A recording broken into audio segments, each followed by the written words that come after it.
any relationship with her. Otherwise, believe me, it was impossible. And yet, even though there are these humorous and in other ways, well, creative ways of dealing with the past, Helena still has almost her entire past locked away. She is still there's this secret room in the desk, which Elizabeth is never allowed to open, or she never has access to the key until after her mother has died. So the mother has still been carrying the memories with her all the time. Yes, this can be the story that I found in the attic after her death, and it was there the yellow star addresses of people she searched for, relatives that she hoped they are still alive somewhere on the globe.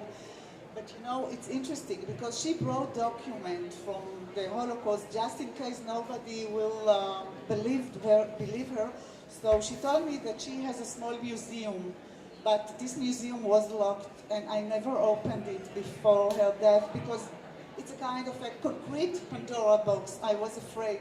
And then I really found tickets for a food in Buchenwald and names of many relatives that died and pictures of people that probably were siblings or other relatives, which I have no idea.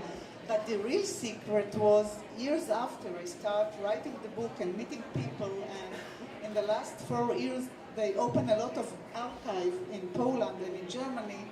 So the biggest secret was, I think, that during the war she lost husband and 2 sons. And maybe I have there a picture or something, but I have no one to ask. But the real secret was just in her heart and mind, and there is nothing left even there in the attic.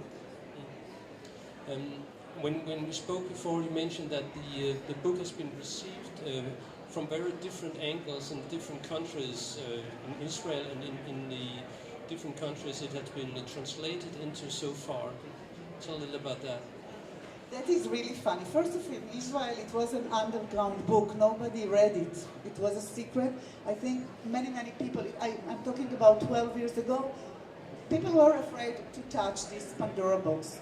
In Germany, they found me as a kind of a priest, and they came to confess. They were not just readers, they asked me for forgiveness.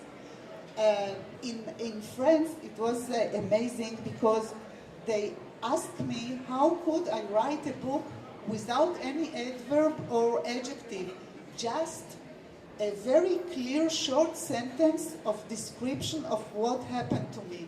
And I said to them, because in my life I didn't have any adverb or adjective, just facts, and I just wrote facts. So they analyzed the book in a point of view of a very specific way of new literature. And in Italy it was amazing. When I arrived in Italy, I was invited to the university, to the Department of Gender. And I said, maybe it's a mistake. I wrote about the Holocaust. And they asked me, who wrote about the Holocaust? It's just the background. Your mother is like Helene from Troya. We discuss the type of your mother as Jeanne d'Arc. And I was there on stage like with you, and I didn't understand even one question because I was not prepared. But it was really amazing.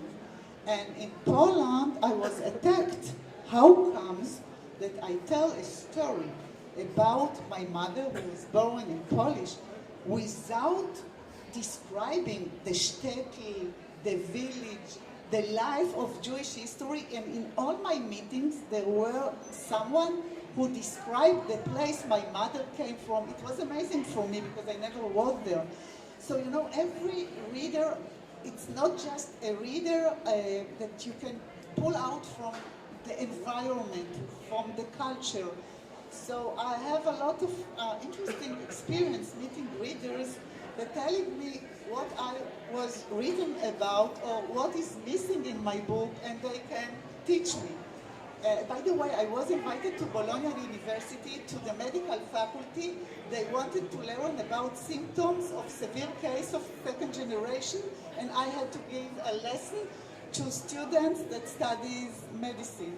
It was interesting because I'm really hypochondriac. It was great for me. It was my favorite thing.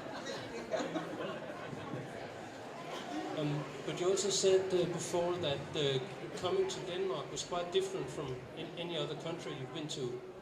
This is a compliment, and I keep the compliment for the end.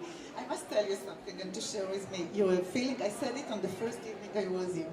I go in Europe with a sack behind me, with the ghost, with the voices, with memories that belong to the history of my family and the Jews in Europe. In all the places I visited, I had something very heavy inside me. And when I looked at people, especially elderly people, I asked myself, was his father an SS?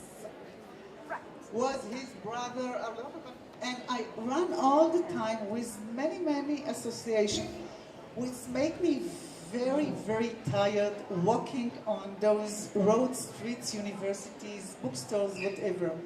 And I also told people here that it's the first time in Denmark, first visit, that I can leave this sack behind me, look at the eyes of these beautiful people, and leave my memories for it, you know, that they can hear, they can sleep, they can be very peaceful and quiet, and it's a great feeling. I'm very happy here in the street.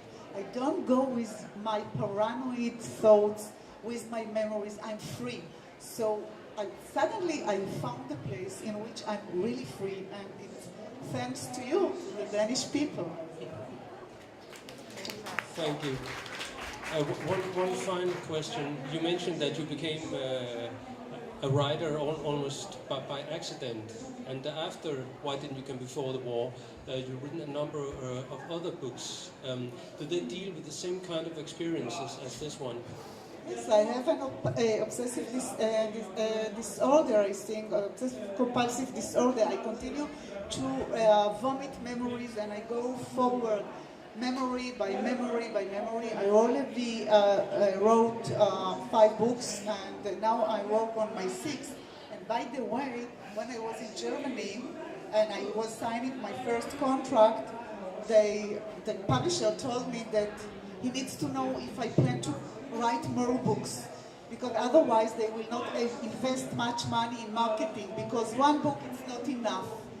And I looked at him, then I never thought to continue to write, and then I looked at him and he said, so what are you thinking about? And he was a typical Aryan publisher.